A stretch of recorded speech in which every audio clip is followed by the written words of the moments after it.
அனைவருக்கும் வணக்கம். இன்று ஐக்கிய நாடு சபையின் 58வது மனித உரிமை கூட்டத்தொடர் தொடங்கி இன்றைய 3வது நாள் நடைபெற்று வருகின்றது.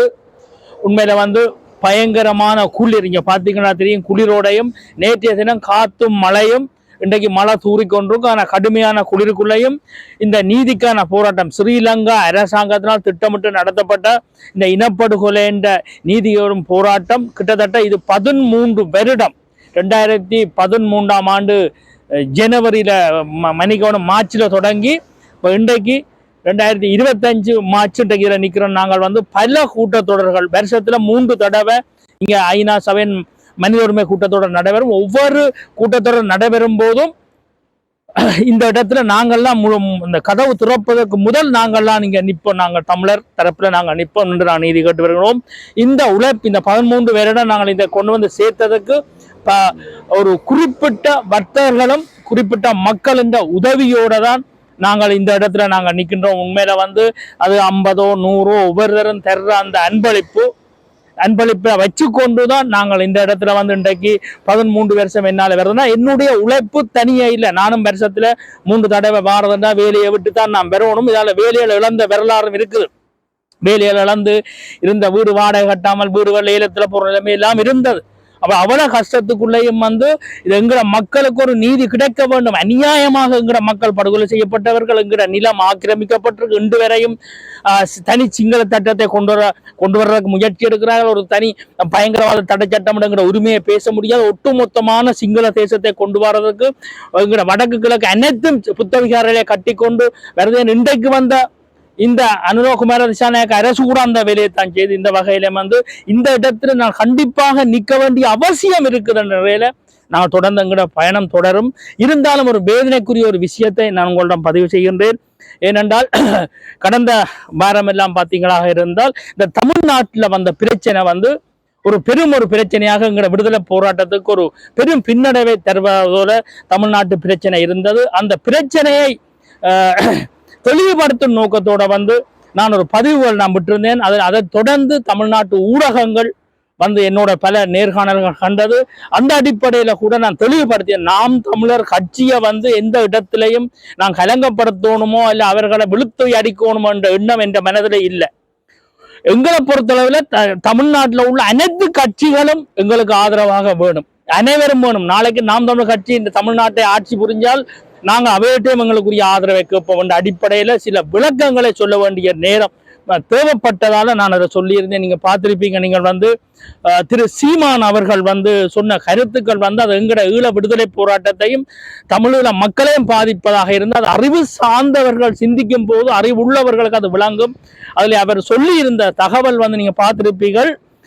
2008ஆம் ஆண்டு பிப்ரவரி மாதம் நான் இலங்கைக்கு, அதாவது ஈழத்துக்கு சென்ற பின்புதான் எனக்கு தெரிஞ்சது தமிழ் என்றால் என்ன, தமிழ் தேசியம் என்றால் என்ன, இந்த திராவிட திருடர்களை பற்றி எனக்கு தெரிய வந்தது என்ற வாக்குமூலத்தை வழங்க கொடுத்திருந்த நீங்க பார்த்திருப்பீர்கள்.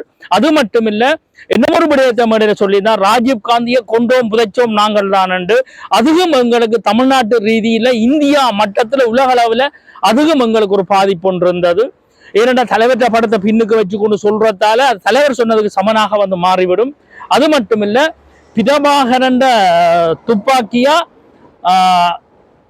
பெரியாருடைய பொல்லா பாப்பமாக மோதி பாப்பம் என்றது. அது எல்லாம் எப்படி அமைதுண்டா அந்த பார்வை எப்படி அமைது அந்த பார்வை என்றால், ஏதோ விடுதலை புலிகள்லாம் சீமான் அவர்களை வழிநடத்தி விட்டது போல அங்க அந்த பார்வைகள் இருந்தால் அந்த பார்வைகளை தெளிவுபடுத்துவதற்காக நான் பதிவு பெற்றிருந்தேன்.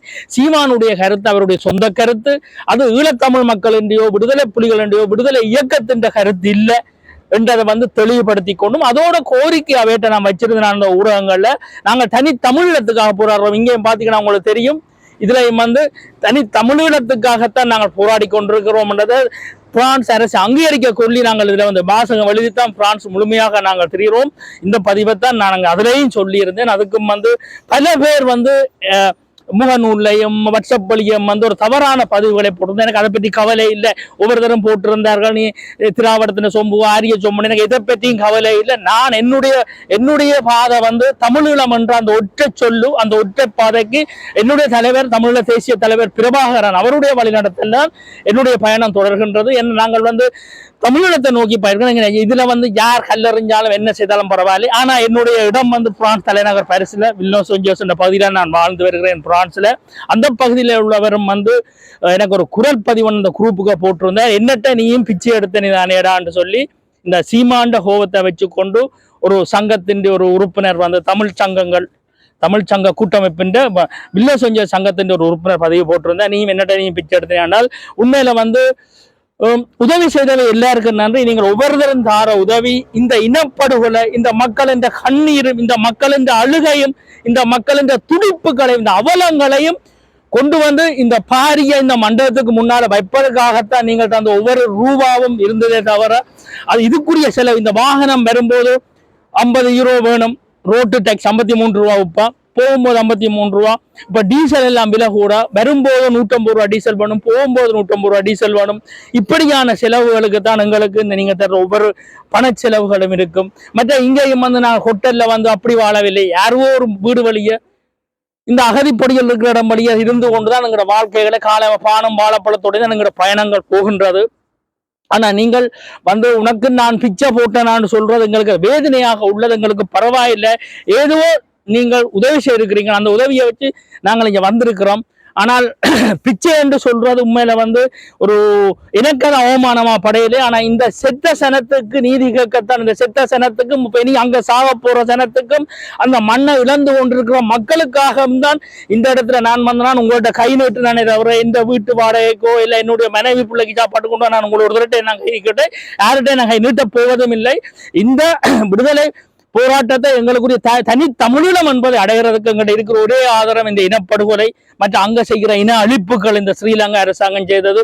இந்த போராட்டங்களை கொண்டு போறதுக்கு தான் உங்களோட கையேந்த நான் பெரிய கோடீஸ்வரன் இல்லை. எனக்கு வந்து விடுதலை புலி வேண்ட பாரிய சொத்துக்களோ விடுதலை புலி வேண்ட கட்டிடங்களோ வெறுங்கையோட 2009ஆம் ஆண்டு வெறுங்கையோட என்ன விட்டுட்டு நாங்கள் விட்டுட்டு தங்களோட தலைமைகள் அப்படியே வெறுங்கையோடு எங்களை விட அந்த வெறுங்கையோட வந்து கொஞ்சம் கொஞ்சமாக குருவி சேர்த்தது போல என்று சொல்லி சேர்த்துத்தான் விளத்தையை வச்சுக்கொண்டு ஒரு மன ரீதியாக மன விருப்பத்தோட தந்த மக்கள் இந்த அன்பளிப்போடு தான் நாங்கள் நிற்கிறோம்.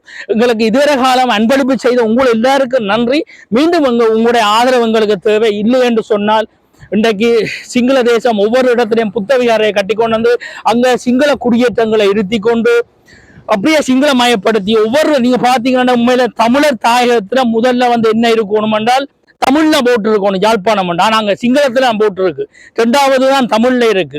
ஆனா இதுவரை வந்து எங்களோட பாராளுமன்ற எம்பிமார்கள் வந்து நீங்கள் இதை கையில் எடுக்கணும், இந்த போராட்டத்தை கையில் எடுத்து சிங்களத்துல எங்கிற விளம்பர பலகைகள் இருந்தா முழுக்க அழிச்சு தமிழ்ல கொண்டு வாங்கும். இதுதான் எங்களுக்கு செய்ய வேண்டிய வேலையை தவிர இதுவரை வந்து எங்கட பாராளுமன்ற எம்பிமார் நகரசபை எல்லோரும் தெளிவாக புரிஞ்சணும். வடக்கு கிழக்குல முதல் தமிழ், அதுக்கு பிறகு 2ஆம் மொழி சிங்களம் பெறட்டும், 3ஆம் மொழி ஆங்கிலம் பெறட்டும். இதுவரை நீங்கள் கவனத்துக்கு எடுக்க வேணும் என்று ஒவ்வொருத்தரையும் கேட்டுக்கொண்டு இந்த நியாயமாக எங்கட இந்த போராட்டத்துக்கு எங்களுக்கு உதவி வழங்கிய, அதாவது பொருள் உதவியோ பண உதவியோ அல்லது எங்களுக்கு தங்குறதுக்குரிய வசதிகள் தந்து இங்க வந்து சகலதும் செய்த உங்கள் எல்லோருக்கும் நன்றியை தெரிவித்துக் கொண்டு மீண்டும் என்னுடைய உயிர் மூச்சு இருக்கும் வரையும் நான் இல்லை என்றாலும் அடுத்த கட்டம் இந்த பயணத்தை யார் கொண்டு போறார்களோ அவர்கள் அந்த கையை நீங்கள் பலப்படுத்தணும் என்று கேட்டுக்கொண்டு தயவு செய்து நீங்க நான் பிச்சை எடுத்தது நான் வந்து நீங்க பிச்சை போட்டது என்று சொன்னீங்கன்னா நீங்க போட்ட பிச்சை வந்து இந்த ரத்தமும் சதையும் அள்ளி கொண்டு வந்து வைக்கிறது தான் நீங்கள் ஏதோ தந்தனீங்கள். நான் மறக்கல, 1 ரூபாவோ 2 ரூபாவோ நீங்க உதவி செய்த நான் மறக்க மாட்டேன். ஆனா நீங்க தந்தது இந்த கஜனுக்கு இல்லை, இந்த ரத்தமும் சதையும் கொண்டு இந்த அவலங்களை இங்க காட்டுவதற்கு தான். ஆனா நான் வேதனைப்படவில்லை. ஆனா சில நண்பர்கள் கவலைப்பட்டார்கள், என்ன இந்த இப்படி சொல்லுது என்று. அது பிரச்சனை இல்லை.